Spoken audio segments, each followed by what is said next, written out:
نبی علیہ الصلوۃ والسلام ولید ابن عقبہ رضی الله تعالی عنہ دې ولګو وی طلاق شه او د بنی المستلق نه زکات اصول کا داغې نه زکات راوړه د زکات مال ته راوړه دا ولید رضی الله تعالی عنہ روان شو د بنی المستلق په طرف باندې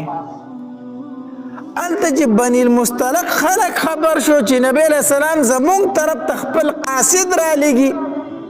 نو هغوی تیاری شروع کړي ډېر خوشحاله شو او داسې د هغې یو کرتب د تورو هغه به یې کو چې میلمه به راته هغه ته به ډېر خوشحالېدل نو دا کرتبونه به یې کول نو تورې یې راویستې او ځانونه یې تیار کړو چې موږ د هغې استقبال وکړو مخې نو دوی ټول د خپلې علاقې نه لږ رابار شوي وو د ده د استقبال دپاره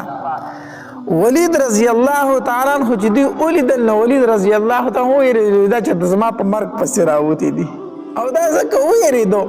یا ولید رضی الله تعالی عنہ چې د دې ولید رضی الله تعالی عنہ او د دې بني المستلق د دې د خاندانونو د مخکې نه دشمني را روانه وه د دې دواړو خاندانونو دشمني را روانه وه د مخکې نه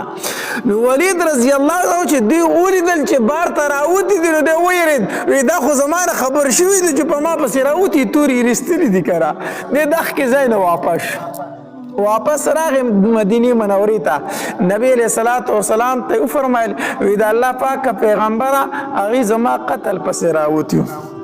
زما مرګ پسې راوتي تاسو زکات نه لېږلم چې زکات ته راوړه هغوی زما د مرګ بندوبست کړی و نبی اسلام یې ښه تاسې خبره ده وی نبی علیه الصلاة والسلام یو کس ولېږو وی ته معلومات وکړو په رښتیا داسې چې بیا ورسره غذا کوو او نبی علیه السلام دلته تیاري هم د غذا وکړله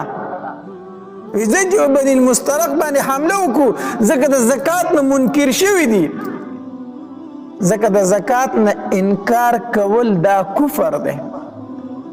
د یو فرض نه انکار کول دا څه شی دی کفر دی یو سړی وایي زه مونږ نه منم دی په دې خبره څه شو کافر شو یو خو مونږ نه کول دي که نه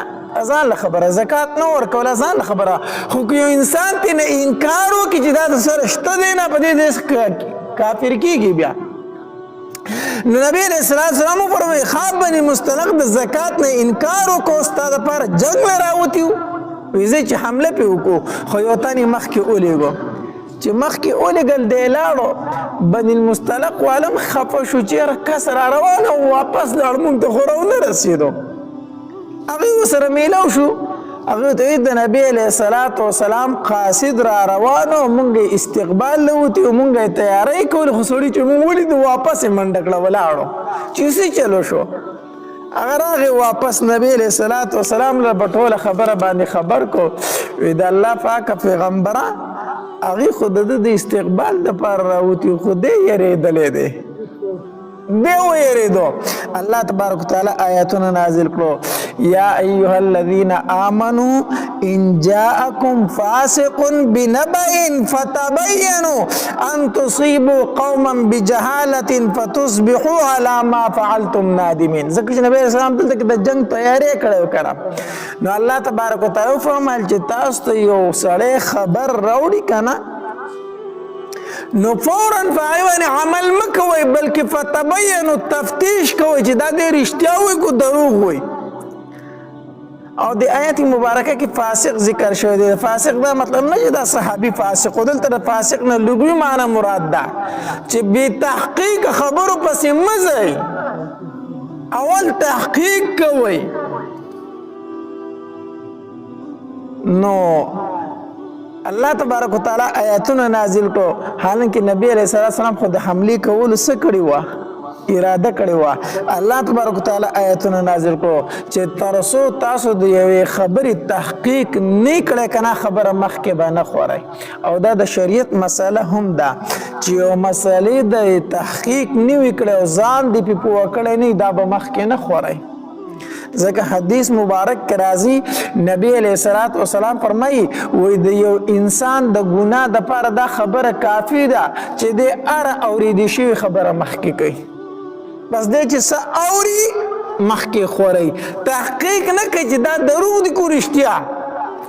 خو چې صحیح واورېدل هغه یې مخکې بل ته ورسول نبی صلی الله علیه وسلم فرمایي وایي د دې انسان دغه ګناه کافي دی بل ګناه ته ضرورت نشته چې د خلکو اورېدلې شوي خبرې مخکې خورئ دا بعضې خلک یې که نه داسې کوي که نه خاص کر دا زنانه هره خبره به بس دوی مخکې خورئ پته به ورته هم نه چې دا رښتیا دي که دروغ دي ته چې خبرېږې شاته به درپسې دومره شی جوړ کړی ته به حق حیران شي چې یا الله دا څه دي داسې دي زه خبر هم نه یم کلي به یې در باندې خبر کړي ښه پلان کې خدا چل کړی دی او پلان کې خدا چل کړی پلان کې دا چل کړی دی یې پاکه ربه زه خبر هم نه یم چې دا خلک څه وایي نو دا خبرې اکثر د ښځو نه زیاتې خورېږي او دا ګناه ده چې د یوې خبرې تحقیق ته نه کړی او مخکې یې رسئ د دې خبرو نه ځان ساتل پکار دی ښه هره خبره دې واورېده مخکې به یې نه کوئ چا ویې لکه پلان کې وي چا وی پلان کې وي ما ته چا ویلي دي نو اورېدلي مې دي نو اورېدلي څه شی دی چې ما اورېدلي دي نو الله تبارک وتعالی آیاتونه نازل کړو نبی علیه السلام دغه صحابي ته ډېر سخت غوسه شو چې ګوره اوس به دې په موږ باندې مسلمانان وجلي وو موږ په هغې باندې د حملې کولو اراده کړې وه نو الله تبارک وتعالی آیاتونه نازل کړو چې تاسو داسې مه کوئ تر څو پورې چې تاسو د یوې خبرې تحقیق نه کړی نو دا د بني مستلق متعلق یو واقعه راغلی وه